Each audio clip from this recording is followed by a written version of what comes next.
If Stephen King and Dark Shadows had a baby, it would be Alan Wake. Between the Stephen King references, bad controls, stiff dialogue, and half-baked attempts at being scary, Alan Wake is a caricature of the horror franchise. It created this world where the lore, atmosphere, and characters all have promise, but fell flat, causing this game to, unfortunately, become more of a chore, which no game should be. What's going on, you guys? It's your Huggable Hipster here, and welcome back to today's review, where we're going to be diving into Alan Wake. So we're going to get into the review here in a moment, but I just want to say that yes, I am going to be playing Control. I know that that game has some Alan Wake references in it, and people are, telling me that I should play Control. I have a physical version of it, so I am going to be reviewing it. I also did not play the DLCs for Alan Wake. I did not enjoy the game enough to get the DLCs. So with that being said, let's get into the review.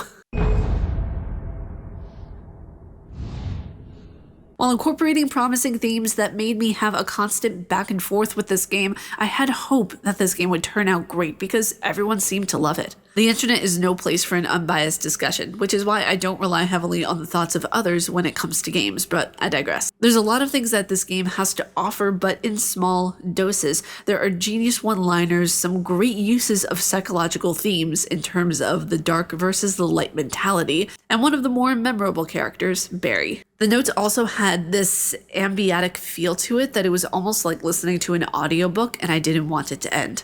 Some of the cutscenes were also very good in a sense that it left me hanging and wanting more, but at certain points I just really wanted a resolution. It kept dragging on and putting things off, and I thought, okay, so when are we going to get the answer for this? I understand dragging something out for effect, but the game did it in such a way that it became more tiresome as the game went on, instead of making me more excited for a possible cliffhanger or resolution.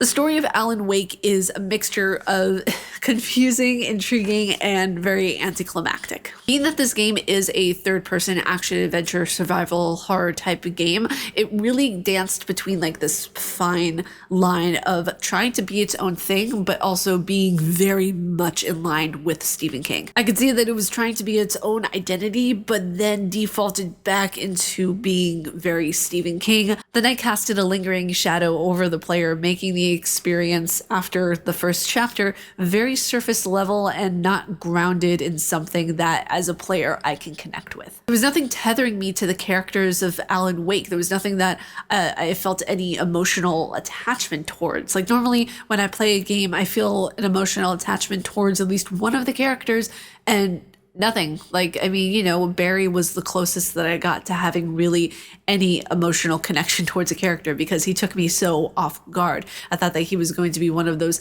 prissy managers for a writer, but he turned out to be a really good friend of Alan, and he turned out to be a really viable character in this game, and I quite enjoyed his appearance. But that was basically it. His wife, even Alan Wake, and some of the other characters, they just seemed very dry and lackluster. With how much potential this game has, I really hope the next game sticks with more of a survival horror stance. Alan Wake Remastered tried so hard to be a Stephen King Dark Shadows Silent Hill baby that I never really felt like it was its own thing, as I've discussed previously in this video. Since this is a remaster, there were also a lot of things that kept me from enjoying the experience as well. First off, the controls were a big one for me. While the flashlight was an interesting mechanic, it was finicky and very weird when getting used to it when dealing with enemies or during combat situations. Not only that, Alan Wake would drift over to the right side of the screen, so you would either have him dead middle in the center at certain points, or for most of the time he would be stuck to the right, which annoyed the crap out of me. There was also a slow-mo that had to have been some of the most annoying parts of the gameplay, where while encountering enemies or being hit, there would be this strange slow-mo effect that took me out of the immersion of the game. And to add a cherry on top of the already barren cake, Alan Wake incorporates episodic chapters, much like Resident Evil Revelations 1. That was something that I couldn't stand in that game, and I didn't find it cool or spooky in this one either. It just took me out of any kind of immersion that I was already so desperately trying to get with this game.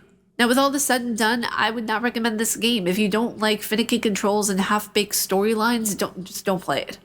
While yes, I see the potential that this game has, and mind you, this would benefit so much from a remake to the likes of Resident Evil 2. It would do so well with that kind of remake. This game has so much potential. This game has the ability to be something so incredibly immersive. I think it needs to become its own thing and deliver its own message rather than relying on what makes other things and people popular. It's the way the notes flowed, and it's the way that everything combined with it. Even the dialogue from the characters, which, by the way, there was an overlapping of. I don't know if that's a tech problem because so many people said that they didn't experience it with the 360 version. I'm going to insert a clip actually right here because there was some overlapping of where like I would hear one character talk and then I would hear another character talk and they would just be overlapping. So here's the clip. To get some air. The sheriff said I could go out back. Of course, Mr. Wade. I couldn't go anywhere yet. I had to play along with the caller. Alice's life was at stake. One of our regulars. Yeah, so that was the thing. I don't know if that was supposed to be intentional to add more like an ambiotic experience, but that was just it was very weird to say the least. It's great to have inspiration. It's great to have inspiration that can be like these little footnotes within the game that players can go and they can reference and they can be like, oh yeah, I know where this is from. This is really, really cool. But making it an entire game's personality based off of one thing without any breathing room for it to be its own thing or its own entity, I feel like in a sense stifles the potential it has and will ultimately lose. I know I could do it, Todd Downey said, helping himself to another ear of corn from the steaming bowl. I'm sure that in time her death will be a mystery, even to me. That line replayed in my head when I was going through chapter 3 of Alan Wake, because there were so many Stephen King references throughout this game. It's ridiculous. Not that I mind it, but it was a bit overkill because, like I said, the identity of the game is something that is crucial to the success and longevity of it. But you guys, that was it for today's review of Alan Wake. If you guys like my face and what I do, please be sure to subscribe and hit that bell down below. I make videos every day here on YouTube. With that being said, may you find your worth in the waking world, dear hunter. Stay casually nerdy, and I will see you all in the next video. Bye, you guys.